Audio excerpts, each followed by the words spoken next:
In today's show, we're recapping the 2023 NBA Draft. Yeah, we're including Victor Wembanyama in this one. We're doing the Southwest Division and the Central Division. Michael Bolton.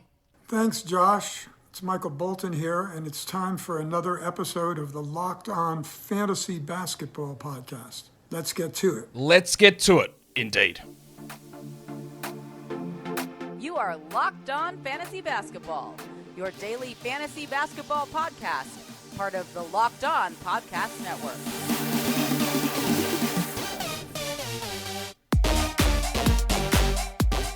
Hello and welcome to the Locked On Fantasy Basketball Podcast, brought to you by Basketball Monster. My name is Josh Lloyd and I am the lead fantasy analyst at basketballmonster.com, and you can find me on Twitter as always at redrock_bball, on TikTok at redrock_bball, and on Instagram at Locked On Fantasy Basketball.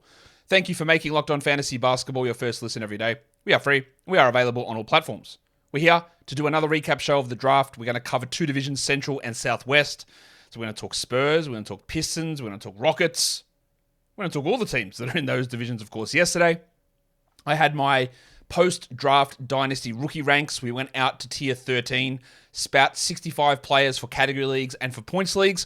And then after Summer League, I will do a full dynasty rookie ranks. We'll probably go out to 100, 120 in that one too, because I think in dynasty leagues, which again, nearly every dynasty league should be going very deep, where really all drafted players should be taken and you should have the ability to stash guys. And with the addition of 90 two-way spots across the NBA now, you need to have a pretty long list of dynasty rookies when you're doing drafts like that. So we're going to go pretty deep on that, but we'll wait until after Summer League to go that further extra 40, 50 spots on the dynasty rookie ranks. We're going to be talking about the draft here. I'm not going to, as I said, you can hear my explanation on the show where I did Atlantic and Southeast about I'm not going to give certain grades on drafts necessarily, although I know there are people who shit on, well, you can't give a draft grade until 5 years. That's garbage. Like, you can still make your assessment on things at the time. Yes, we don't know how things are going to work out, but I'm not going to do it. I just find it a hard way to sort of go through and provide analytic responses to it. There's probably a better way for me to do it. I haven't found it out, but I'm not going to do it here. I'm going to give my opinion on picks, what the teams did with those picks, and how they've approached the undrafted free agency portion of the season as well. So we might as well get into it. Warning. Let's get it on, Gilly. Let's talk about a team that didn't really do very much, and that is your Chicago Bulls, who didn't... Actually, they did a little bit more than some other teams. They didn't have a first-round pick. Well, they didn't have a draft pick at all in this draft. They lost their pick due to the Lonzo Ball tampering investigation.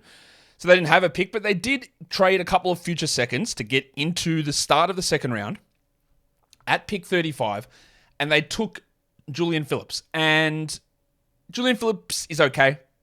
He's a young player from Tennessee who struggled a little bit as a freshman, came in relatively highly regarded, but struggled and can't shoot. And now he joins a team with a bunch of forwards and guards and people who can't shoot. They're one of the worst three-point shooting teams in the NBA. Everyone they seem to have can't shoot. DeRozan can't shoot. Patrick Williams sort of can shoot, but never does. Alex Caruso can't shoot. Ayo Dosunmu can't shoot. They're just a bad shooting team. And I don't really know where Phillips fits in there. Now, considering some of the guys that went after him, Andre Jackson, one pick after, can't shoot, but at least he can pass. Jordan Walsh can't shoot, but he's a better defender than Julian Phillips. Then we had Maxwell Lewis, who I think would have been actually perfect for this Bulls team to get him in there. Amari Bailey would have been pretty good. Tristan Vukcevic, yeah, maybe. I even think Ryan Rupert would have been maybe a better option than Julian Phillips, who does a similar sort of thing, not as strong as what Phillips is. I just didn't love this pick. Now, that's not, it's not crazy, because I had Phillips ranked 38th. There was just guys that were falling at that stage that I would have rather them taken, like CD Sissoko was one of those guys. Maxwell Lewis was one of those guys that I would have come in and picked instead of Julian Phillips there. Phillips, I don't know what direction the Bulls are going to go. Are they going to make tear-down moves? Are they going to trade Levine, DeRozan? What are they going to do with Lonzo Ball, who's not going to play next season at all? I don't know. What are they going to do with Dosunmu and his restricted free agency? What are they going to do with Kobe White? Who are they going to commit to as their starting point guard? I don't know. There's a lot of questions with this team. And Phillips is still young. He's still got tools. He's got good size, but I don't think he's ever going to be a solid enough shooter or an impactful enough player in other areas to make sense of this pick necessarily. It's an early second. It doesn't matter that much in terms of overall impact on the franchise, But, they didn't have a first-round pick in this because they traded it away for Vooch. And when you hear the front office and Karnisovas say, yeah, I think we actually won the trade, or words to that extent, basically a paraphrase of him saying, no, I think it worked out really well for us. It didn't. It didn't at all. You traded away Wendell Carter, Franz Wagner, and pick 11. While I didn't like what the Magic did with pick 11 with Jet Howard, that is categorically one of the biggest trade losses in recent memory. Shout out to Rudy Gobert. But it's a bad trade. And there is under no circumstance did you win. Would you win? One playoff game? And Vooch is now an unrestricted free agent. Anyway, the Bulls, so far, I don't have any other details on their Exhibit 10s or undrafted guys apart from Adama Sanogo, who I had 56th on my board, so I thought he could have been drafted. Big man out of Connecticut, really big, strong. Yeah, an interesting sort of offensive big man who had pretty high usage as a big, which when he's not like a shooter or an offensive hub, he did it a lot through turnovers and free throw percentage, or free throw attempts. That's how he got his usage up. He's an interesting guy. I don't think he's going to be taking minutes away from Vooch or Andre Drummond at any point this season, but maybe he can develop into a backup big man. Not a bad signing to get Sanogo there. I don't know is exactly what they need. I think there could have been better options for them, but totally fine for the Bulls to go grab Sanogo with that selection. We'll get into the rest of the teams in a second, but today's episode is brought to you by eBay Motors. When you are looking for a championship team, it's all about making sure every player is a perfect fit. And it's the same when it comes to your vehicle. Every part needs to fit just right. So the next time that you need parts and accessories, head to eBay Motors. With eBay Guaranteed Fit, you can be sure every part that you need fits right the first time around. Just add your ride to My Garage and look for the green check to know that your part will fit or your money back. Because just like in sports, confidence is the name of the game when you shop on eBay Motors. And with over 122 million parts to choose from, you'll be back in the game in no time. After all, it's easy to bring home a win when the right parts are guaranteed. Get the right parts, the right fit, and the right prices on ebaymotors.com. Broncos country, let's ride. eBay Guaranteed Fit is only available to US customers, eligible items only, and exclusions apply. Let's look at the Cleveland Cavaliers, who had one pick in the second round. Their first round pick was gone to the Pacers as part of the Karis LeVert deal a couple of years ago. And they had pick number 49. And they went with Emoni Bates, who came into college and through high school as the next big thing and a high-level recruit, washed out at Memphis, transferred to Eastern Michigan, and I thought was still disappointing. I had him 70th on my board. Now, there are going to be a lot of people. Maybe I should have put Emoni Bates. He's almost like the SEO legend of draft, especially with Zach Edey going back to school and Kai Sotto being in last year's draft. You put anything Emoni Bates there, you're going to find people who find it and want to argue about it. There were people who still think that he's a steal of the draft. There were people who are arguing with me he should be taken in the lottery, he should be taken in the first round, because they're holding on to the stuff that he did in high school. But we have seen 2 years for him in college. One at Memphis, didn't work out. Then went back to Michigan to play at a very low level with Eastern Michigan and still didn't really play well.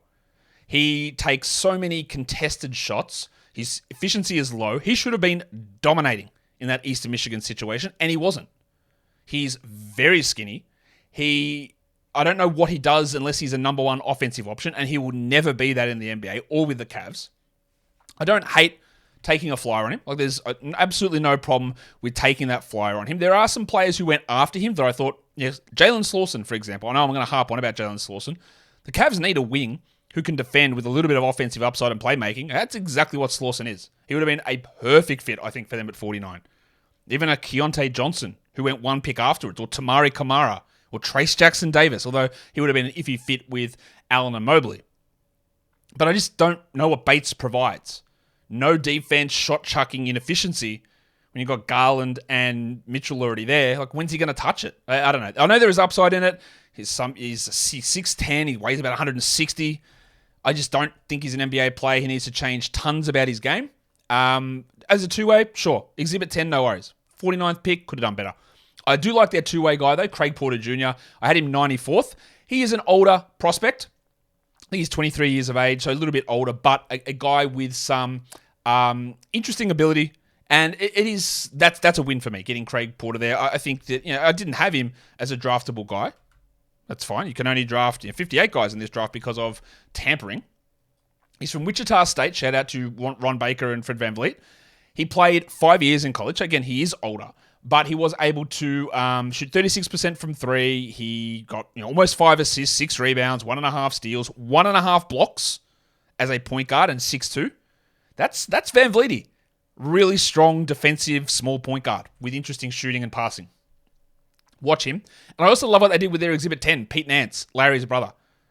Now, is that bringing him in because it's the Nance family name like they did with Isaiah Mobley last season? Maybe. I thought Pete Nance had a chance of being drafted last year. He went back to college. I would have given him a chance this year. He transferred across to North Carolina. Much like Larry, he's not as good as Larry, but much like Larry, he's just a guy that I think plays winning basketball and good defense. He's a good pick. There are the two guys that they've signed so far to Summer League contracts, Wendell Green Jr. and Mike Bothwell. I didn't have them ranked in my top 115. Can't really tell you a huge amount about them. And if they do manage to make it onto the roster, then we'll do a little bit more research on those players. Let's go across to the Detroit Pistons where it gets a little bit more interesting in terms of players because at pick number 5, I think he's talking to you. They selected Ausar Thompson. Now, this seemed like it was becoming inevitable in the day or two before the draft. Initially, everyone was looking at Cam Whitmore there. I would have considered Taylor Hendricks, but I had Ausar at number 4, and I had Hendricks at 5. So, there you go. I would have taken, Ausar goes there. I absolutely can't argue with it. It's, it is what I would have done in the end because, with Miller going a little bit higher than expected. Actually, that's not true. I had Ausar at 5 and Hendricks at 4. My bad. Got that ranking wrong. So I had Ausar at 5, which is fine. But I got no problem with Ausar going there. I think he actually fits really, really well next to Ivy and Cunningham. I don't know whether Ausar can ever be a point guard full-time, but they don't need him to. And if he does develop into a point guard or a ball handler, that's just more ball handling, more basketball smarts, which Cade has got tons of. Ausar has got tons of. Ivy's pretty smart, but he's more athletic and fast as well. It's just awesome. And good size on the wing. And we know they had just this gaping hole at the forward position. Giggity. Hopefully, what this means is we don't get nonsense going on with the rotation. They're still worried about what they're going to do at center. Are they going to try the Wiseman-Duran thing together? Are they going to keep persisting with Isaiah Stewart? Part of the reason I would have liked Taylor Hendricks there is we could have said, all right, let's shut the door on playing centers at power forward and get someone in there who can actually play that spot. But Asar's really good. I love the pick. I've got him very high in my Dynasty rookie ranks. I don't know that he starts initially because they still do have Bojan Bogdanovic and Isaiah Stewart, and I think Monty Williams will probably go with those guys initially, with Ivy and Cunningham and then Duran at center, but I don't know. What I would guess is they want Ivy, Cade, Ausar as their 1, 2, 3 of the future, which makes total sense to me. And then figure out what you do at the 4. So I think he's going to probably take a starting job at some point this year, maybe not initially. And then at 25, I didn't really know what they were doing. They traded up from pick 31 to get Marcus Sasser, who Marcus Sasser, no doubt, a very good player. I think he's a strong player, a very solid backup. But as I just said, they have Jaden Ivey, they have Cade Cunningham, they have Ausar Thompson, who can handle the ball. They also still have Killian Hayes, and you can say whatever you want about Killian Hayes, whether he was a wasted pick 7, and yes, he was. Bad pick there in the end. I would have done it very easily, but it's a bad pick. He played all right last year. They still have Dwayne Casey's old mate, Corey Joseph, not that he's a part of the future, but why did you... and again, absolutely no problem with Marcus Sasser going early second round or even at this spot. But why did you trade up to get a third-string point guard? What's the point of that? And an older point guard and an undersized point guard. I don't understand it. Sasser's a pretty good player. I had him 42nd. He can shoot, he hustles, he can defend. He's just very small, and he is an older prospect. And it isn't like we need a guy NBA ready to fill this need. I don't think they need that need filled. I don't think they do. I don't understand it. I think he's 2 years older than Killian Hayes is at the moment. Not to say they should persist with Hayes. They can do whatever they want. Move on from him. I get it. He's got 1 more year left on his rookie contract. But trading up to get Sasser there, it just didn't feel like a priority.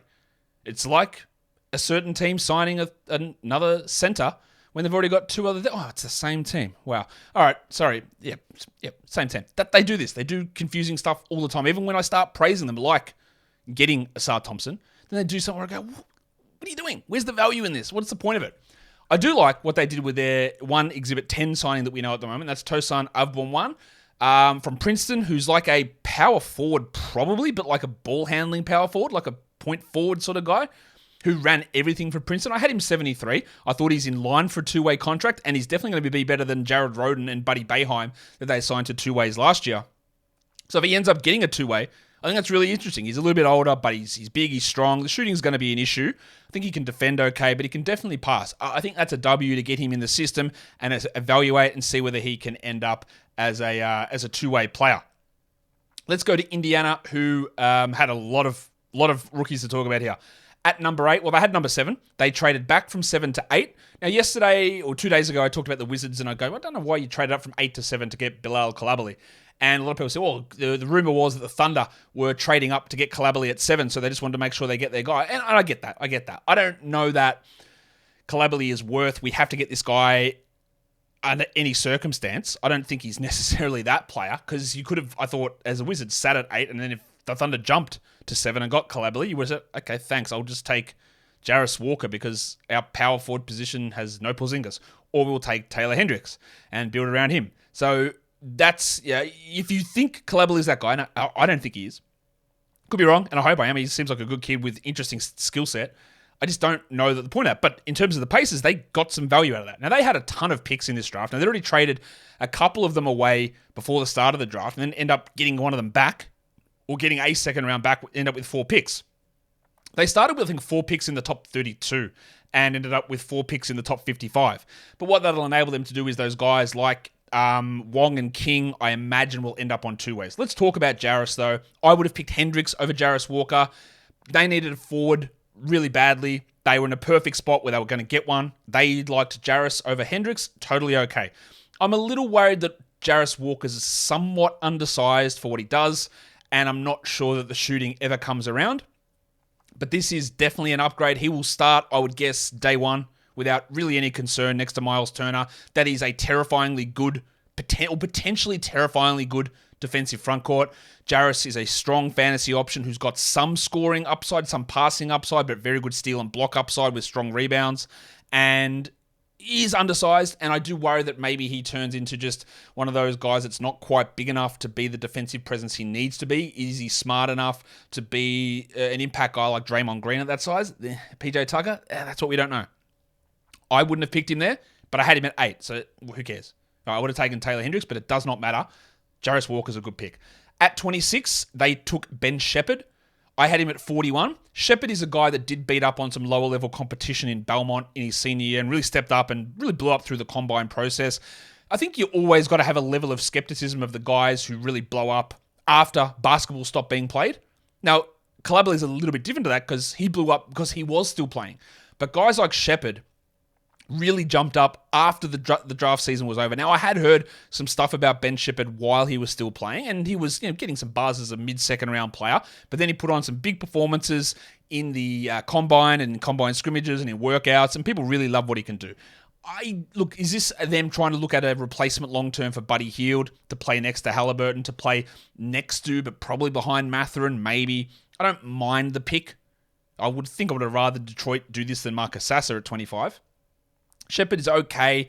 I'm not sure he's really got star upside, but that's okay. You're picking a pick 26. Not a bad pick. Don't love it, though. They also traded to get pick 47 from the Lakers to get Mojave King from New Zealand and from the G League Ignite. Good-sized wing. They need those sized players. They got Walker to play the 4. They didn't really get any other 3s, which they could have. I thought, I don't think Shepherd's a 3. They could have gone with a 3 at 26. Sidi Sissoko would have been excellent there. But they take Mojave King, who has some shooting upside, but didn't really show it in the G League. Just, I think will be on a 2-way contract. I think he can become a rotation player. And then at 55, Isaiah Wong, point guard from Miami. I had him 64th. Smart player. Not as good as Marcus Sasser, but I know we're going to keep talking about Sasser because I just spoke about him. But sort of that same sort of guy. Very steady, senior point guard coming out of college. Can shoot a little bit. Smart defender. Maybe in the mold of even an Andrew Nembhard from last year, but they've got Halliburton and Nembhard already, so where does Wong make sense? I don't know. They did sign an undrafted guy to a 2-way, and that's Oscar Tshiebwe from Kentucky. I had Tshiebwe 82nd. He is one of the best rebounders in all of college basketball, if not the best. I don't know where he makes sense on this team with Isaiah Jackson there, and even Jalen Smith still there, and of course Miles Turner, but he's on a 2-way. I think that Tshiebwe is probably a little bit undersized. His offensive game was pretty weird, and he'll never get that role in the NBA. But hey, let's see what he can do. Really positive, big name sort of player from college. Excellent singular skill in rebounding. let's see what happens. And then Nate Lazevsky, I didn't have ranked, and then Darius McGee, who I had 97. Now, Darius McGee, just a sort of jitterbug scoring guard who, look, see what happens. I think he's on a summer league deal. Yeah, he's on a summer league deal. I think in the end he's probably going to be, have I got the right player? Yeah, I think he's the real short guy is who I'm thinking of from Liberty. Yeah, that's him. 5'9". He scored 23 points a game, 25 points a game this season. Before that, he shot 39% from three. His career shooting numbers in college: 38% from three on 8 attempts per game. An elite shooter, an elite scorer, unbelievably small. But Isaiah Thomas was able to have success in the NBA at one point. McGee's shelf life is limited because of his size, but he can score and he can shoot. Let's go to Milwaukee, the last team in the Central Division. At number 36, they traded in to get Andre Jackson Jr. from Connecticut. I had him 46th. Just a smart, hustle, defensive player who can pass a little bit. I'm not really sure what his position is. He played some point guard at Connecticut, but is he ever going to be that in the NBA? He definitely can't shoot. He's got no usage, and I'm always concerned about those guys who play in college and can never even get touches there. Now, the team was obviously very good, and Sonogo and Hawkins were getting tons of that usage, and other players were still in college. But Jackson's a key part of that, just a key hustle sort of guy. Can he be a future replacement or current replacement for George Hill, for Wes Matthews, for Javon Carter even? Yeah, I think it's a perfect sort of guy to bring in on a team like the Bucks who are looking at this 2-3 year window to keep competing at a high level. You don't expect Jackson to do much initially, but he could easily be a contributor towards the end of the season or next season. Love it. Don't think he's got star upside at all, or even starter upside necessarily, but a key role player sort of guy. Then with the last pick of the night, the Bucks apparently promised to draft this guy. I don't know why. That's Chris Livingston out of Kentucky. You know, Shams put the tweet out that Rich Paul and Clutch have told other teams not to draft him because he's got a promise, and the promise was the literal last pick in the draft. Now, it's a strong situation going to Milwaukee. He'll never play there, but maybe he just wants to go to a good team. 52nd, I had him on my board, so he slid a little bit. He's young, which a lot of the players towards the end of the second round weren't, so he's still 19. Didn't really shine in Kentucky, but we know what happens. Wings and ball handlers in Kentucky, they get suppressed often. We'll see whether Livingston can do that. Decent size, got some shooting upside, probably won't play much. They're two ways. I like both of these two-way signings. Amari Moore from San Jose State, an elite sort of pick-and-roll ball handler. Shooting, yeah, I'm going to have that problem, but passing and pick-and-roll, great. Just an extra ball handler off the bench, solid. And then Jazian Gortman from Overtime Elite, who I had 66th. Very good defensive guy. Can be inefficient, but just getting another Overtime Elite guy into the NBA. That's 4 of them who are on NBA rosters at this point, or 5 depending on what happens with Don Barlow, whether he's re-signed. I think Gortman was an interesting player. I had him as the third guy. Some might say Jalen Martin was the third guy, but I had Gortman there, and we'll see how he ends up. He's not going to play a huge amount, I would guess. They also brought in Drew Timme, who I had 74th. We all know what Timme was able to do in college. I don't really think he's got a strong NBA future. Maybe they sign him to a two-way, but I really doubt that. He's going to put up big numbers in Summer League, I think, or he gets completely exposed. I think he'll put up some good numbers there. And then they also brought in, I didn't know this guy was an option, Vin Baker II as on a Summer League deal. That is definitely like the Pete Nance into the Cavs. This is hey, Vin Baker used to play for us. We'll give your son a solid and bring him through to Summer League, which is exactly what they are doing. Let's go to the Southwest Division now. Let's go to the Dallas Mavericks. They had number 10. I thought the Mavericks draft was unbelievably good. Now, people will criticize a lot of what they did. I thought they did fantastically. Yes, they tanked 2 games at the end of the season, fell out of the play-in to get pick 10, and then they traded out of pick 10. I thought they did fantastically well. And here's why. Because they traded... The guy they would have taken at 10, I think, is still the guy they took at 12. Dereck Lively II. They were able to fully dump the contract of Davis Bertans at no other cost, moving down 2 spots and still getting who you wanted.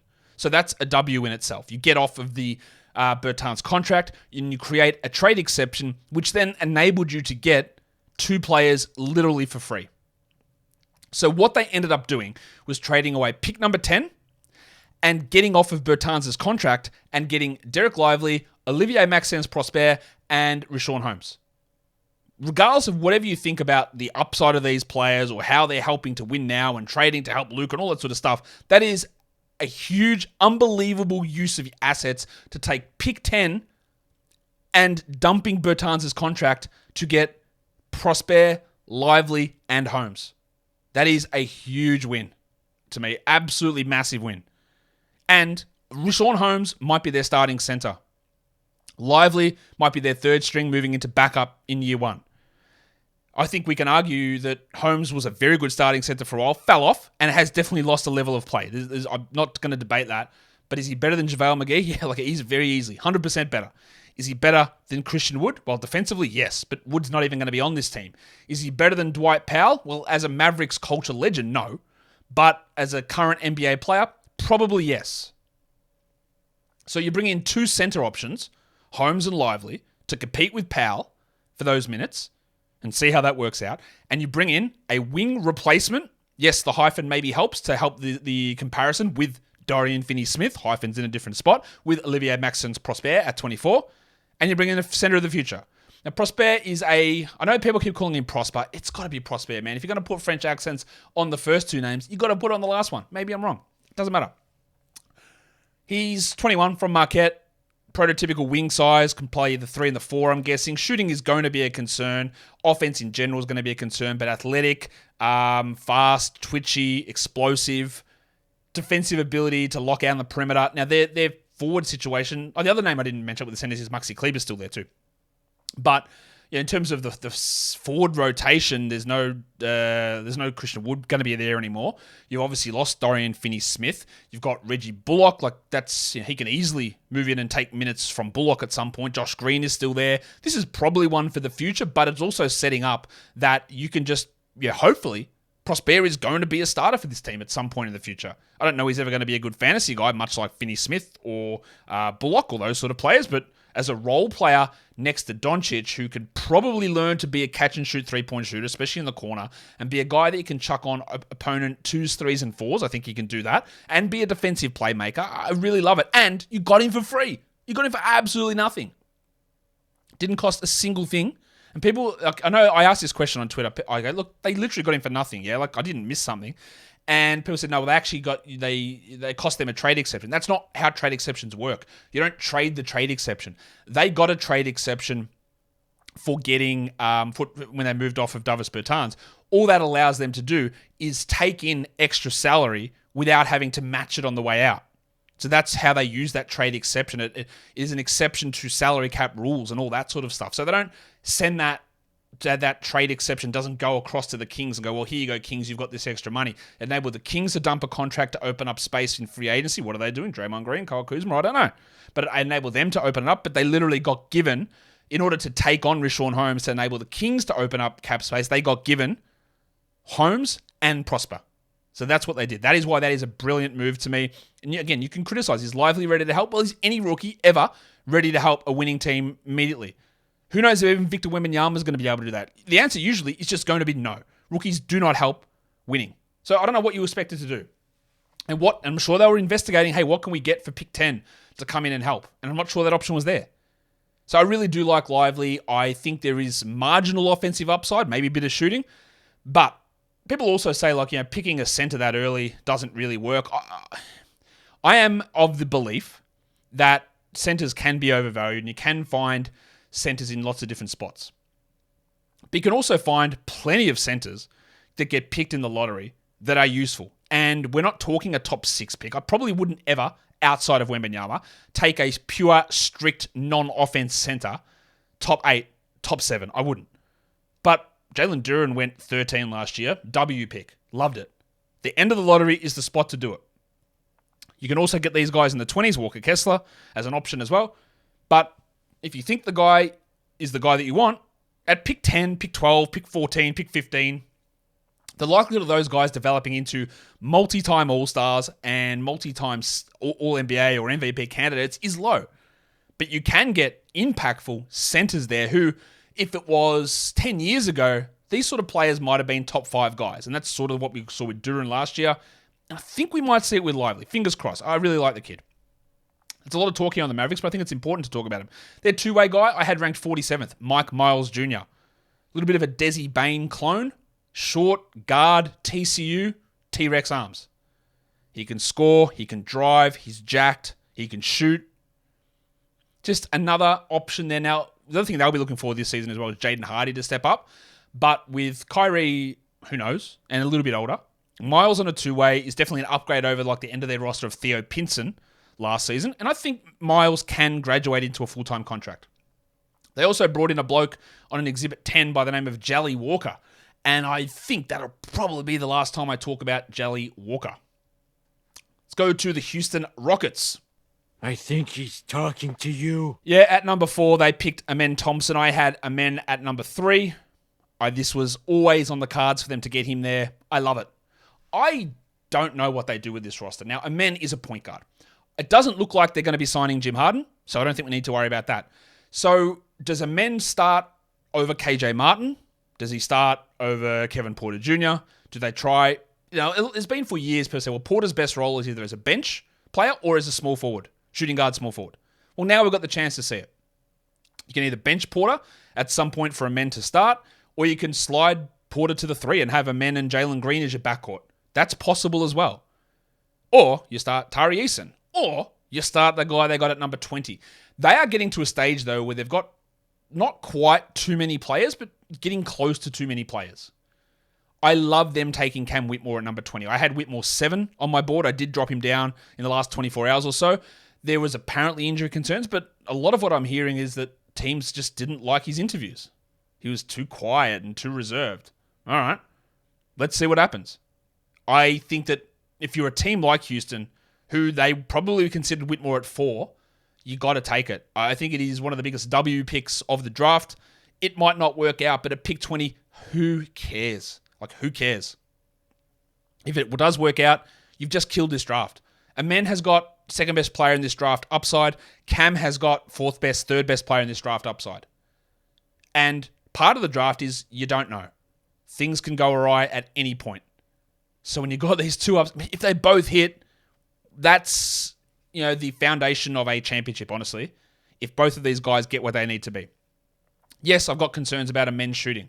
I don't have concerns about athleticism, feel, speed, tenacity, hard work, defense. And all that's there. And you can improve shooting. You can.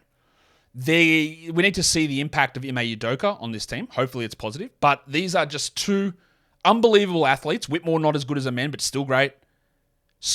Number 1 scoring upside for Whitmore. And if that works out, then that puts Jalen Green into a secondary offensive role, which I think is perfect for him. It might not happen. But this is where they get into a crunch. Is their future best lineup probably is Amen, Jalen Green, Cam Whitmore, Jabari Smith, and Alperen Şengün. And that leaves Tari Eason and Kevin Porter in bench roles. And I still have a little bit of faith for Ty Ty and for Josh Christopher. But they're not really part of it. But they've got 7 guys that you probably want starting when you're developing.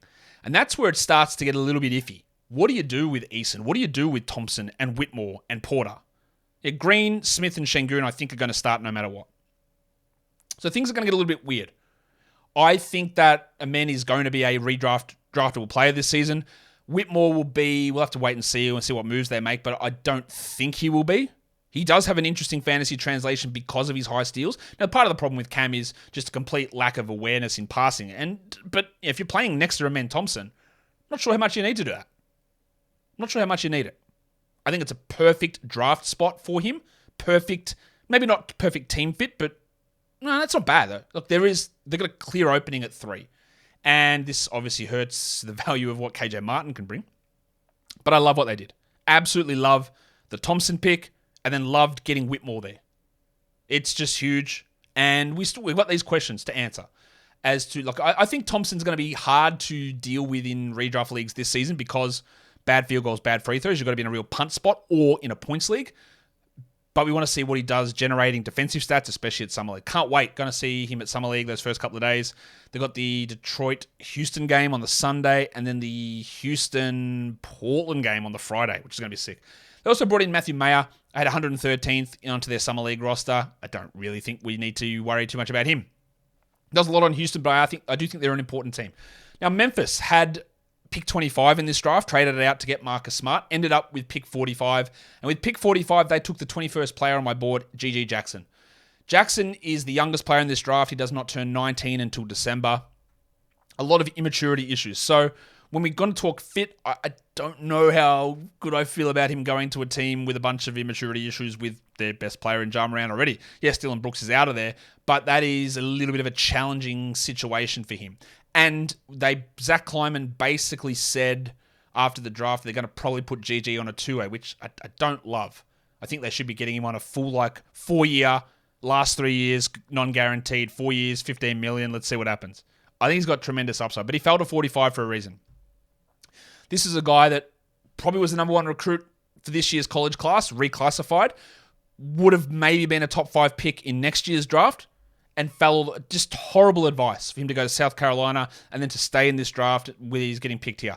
I would have made this, Detroit taking Marcus Sasser. Sorry, Detroit, I'm going to keep going. That makes no sense to me. When you need a 3-4 size sort of a player and you can take a flyer on GG, you got to do it. I think you have to do it. But nobody did. So maybe they know more than me. They might not, because plenty of times they don't, but they might. So I love the pick of GG. I did drop him down my dynasty ranks because A, he fell so far in the real draft, and he's going to be on a 2-way, which is never a great path to getting into big minutes. And we saw the Grizzlies do this with a player a couple of years ago, Deontay Davis, who was projected really high in the draft, fell, they took him, and it never worked out. So I'm a little worried about where GG sits. But he's super young, unbelievably young, still tons of upside, and I would definitely be taking him way higher than that in dynasty rookie drafts. They also took a player who I'd literally never heard of at pick 56. I knew everyone else, I'd researched everyone else, and I was hoping I'd get through the draft without having a guy that I'd never heard of, and we got it. At 56, Tariq Biberovic, who, when you hear the name, you automatically think, I guess he's a shooting big man from Europe. He's not. He's actually like a 6'7" wing who's got some shooting ability. When I looked into some of his numbers, they were interesting. Now, he's definitely not coming over this season. He's going to be stashed over there. I need to do a little bit of work on Biberovic and figure out sort of what his numbers are and where he fits in dynasty rookie ranks, but they picked him. And then they brought in a guy by the name of Timmy Allen on the Exhibit 10. That's an interesting name. Let's go to the Pelicans, who at pick 14, they took Jordan Hawkins. Okay. I don't like it. I don't like the fact that he went there, whereas a guy like Bryce Sensabaugh went at 28. Hawkins is 21 years of age. He's a good shooter, but I don't think he can do anything else. And are the Pelicans really good enough? Maybe they are, to draft for fit. Maybe. The fit is fine. But also, CJ McCollum, Brandon Ingram, Herb Jones, Zion Williamson, Trey Murphy, Jonas Valanciunas. Where does he fit? That's their top 6. Jose Alvarado at 7. Now, he can't shoot. So are you drafting a guy like Hawkins, thinking that you're trading one of those starters? Because he's never going to replace CJ McCollum as a starting point guard. So you need to get someone else in there to replace him anyway. You're drafting him as a 20-minute-a-night bench gunner because he's not going to play over Trey Murphy. Because if you want shooting in the starting lineup, Trey's going to be there. I had him at 27, Jordan Hawkins. Undeniably, he can be a very good shooter, but he is not far and away the best shooter in this class. There are 4 guys I think you can put in that discussion, maybe 5. Brandon Miller, Grady Dick, Jordan Hawkins, Bryce Sensabaugh. Jet Howard I wouldn't even have in that group. That's 4 guys. And I just don't know what else he can do. Rebound, pass, defend? Don't think so. Create his own shot? Don't think so. It's a guy that I think you look at to target on a second contract when your team is already good. And there are other guys that made more sense there. Like the guy that went 1 pick later in Kobe Buffkin. Because Buffkin can shoot, but he can finish, he can drive, he can pass, he can defend. All of those things better than Hawkins. Made no sense to me, this pick. Hated it. Their Exhibit 10s, pretty good. Tevian Jones, I had 93rd. Liam Robbins, I had 83rd. And Landers Nolly II from Cincinnati at 84th. They're all okay. Will they have a chance of making a roster? Maybe. Nolly's an okay sort of wing-sized player with some defensive ability. Jones and Robbins, maybe not. But they did okay there. I just did not like the Hawkins pick at all. And then lastly, we get to talk about the San Antonio Spurs, who at number 1 picked Victor Wembanyama. No-brainer. Absolute no-brainer. For years, this has been the number 1 pick. They luck into getting this generational big man. There will be lots of discussion, and we'll do more of this in August, September for sure. I would not in a million years draft him in the first round of a redraft league. Not in a million years. I think he's excellent. I think he is going to have first round top 3 fantasy value for 10 plus years. Just not this year. I think he will suffer somewhat with minutes cap, games played, shooting percentage issues. I don't think he'll average 23 and 12. I think he could average 18 and 10 with 2.5 blocks. That's still a really good player. But I do think he's going to play fewer than 65 games. They're going to be quite cautious with him. They might limit his minutes somewhat. And I just don't think that you want that guy, an unproven rookie, in the first round or second round. Third round, by all means, at the end of it, no problem. Dynasty draft, you take him number 3 overall. In a dynasty startup, dynasty rookie draft, he goes number 1. This guy legitimately has the potential to be the best player of all time. And I know that's outrageous when we've got LeBron, we've got Michael Jordan, you've got Kareem, however you want to look at it.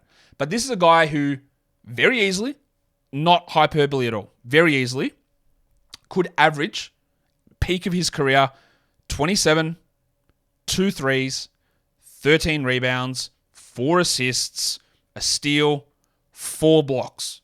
80% from the line, 55 from the field. That's crazy numbers. That's number 1 in fantasy numbers. He can be the best defender of all time, and if the offense is good, that might be the best player of all time. That is absolutely a possibility, and I would never say that for any other prospect. But it might not happen. The likelihood is that he gets nowhere near that. But he could break fantasy so much in the coming years because he averages. Go and look at David Robinson, Hakeem Olajuwon fantasy stats through the 80s. Now, that stuff doesn't exist anymore. It might now.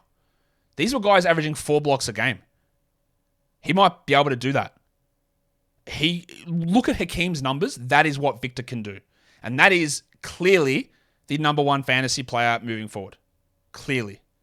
Now, the reason you wouldn't take him number 1 in the startup because Jokic is number 1. He's doing it already, and Doncic is close enough to that. But if you want to take him over Doncic, I wouldn't argue it. I know people might say they'd take Shea over Victor. I get that as well. But this is a number 1 future player. Very clearly upside. Very clearly number 1 upside. I don't know what more to say about it. He's going to be awesome, and hopefully he plays at Vegas. Hopefully.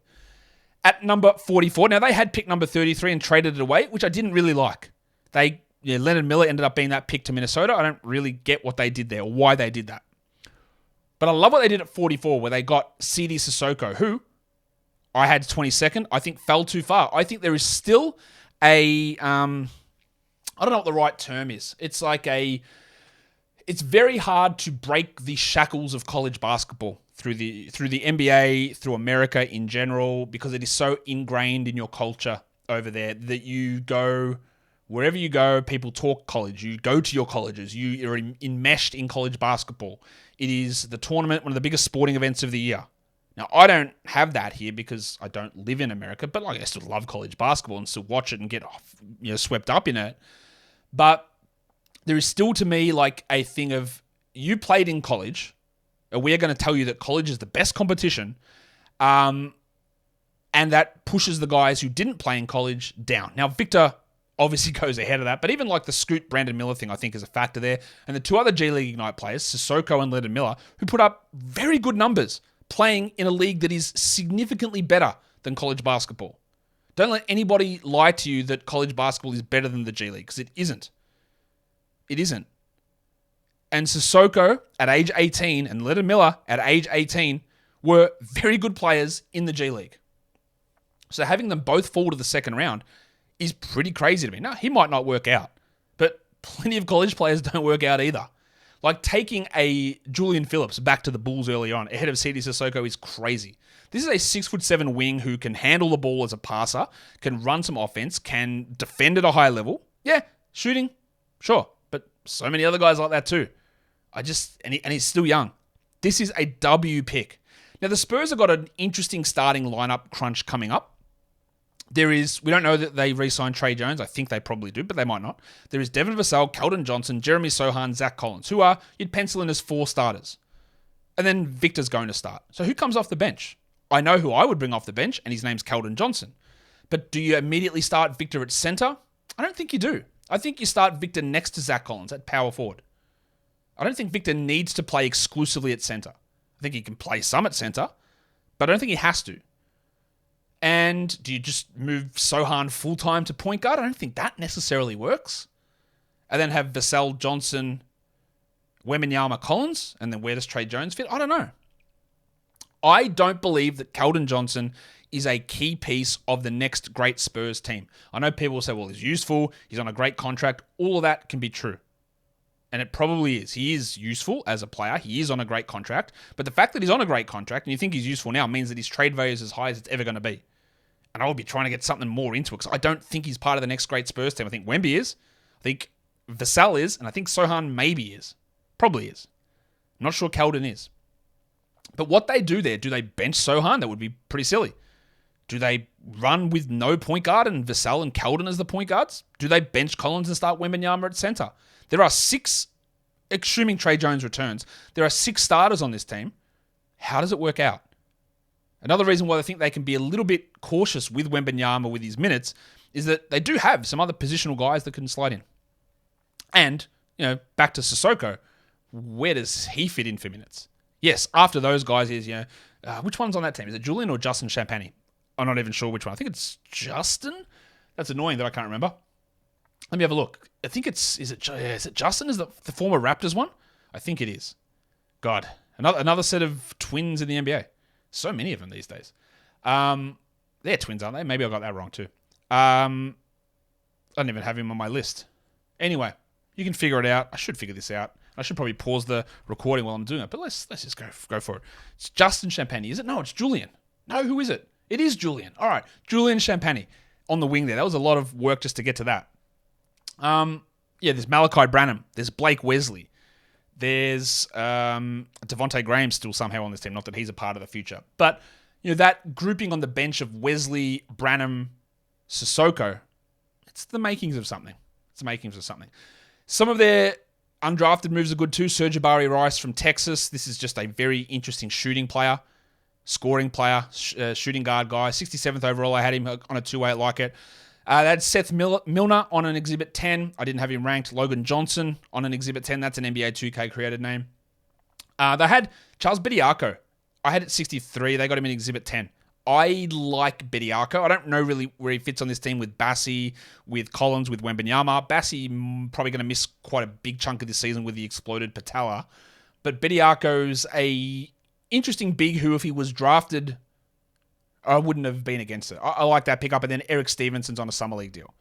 And that will do it for me today. That is those next 2 divisions done. We'll do the next 2 tomorrow as we go through an NBA draft recap. And then we start to look forward more to NBA Summer League. But before that, NBA Free Agency. Follow this podcast, Apple Podcasts, Google Podcasts, Stitcher, Spotify, Odyssey app, and on YouTube. Thumb it up and leave your comments down below. Guys, we are done here. Thank you so much for listening, everyone.